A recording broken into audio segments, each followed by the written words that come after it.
এই মন্ত্রিসভায় সবার আমল নামা জানা নাই, তবে এটা একটা ইনক্লুসিভ মন্ত্রিসভা হয়েছে। ইনক্লুসিভ মানে রংধনু না, না না না না না, রংধনু না, মানে সবাই নিয়া।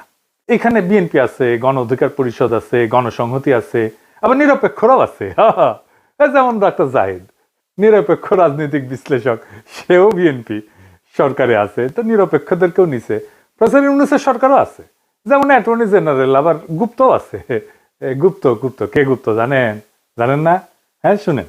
আপনার সরকারে একজন বিদেশি নাগরিককে আপনি জাতীয় নিরাপত্তা উপদেষ্টা করেছেন।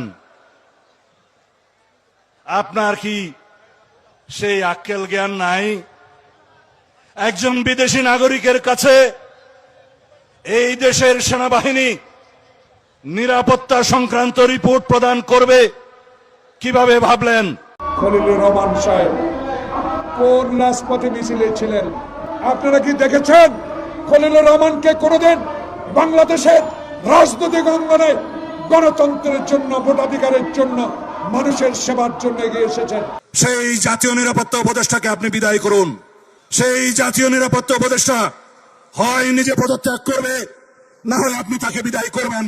এই দেশের নিরাপত্তা সংক্রান্ত কোন জাতীয় দায়িত্ব বিদেশি নাগরিকের হাতে থাকতে পারে না। খলিলুর রহমান তিনি টেকনোক্র্যাট কোটায় মন্ত্রিত্ব পেয়েছেন।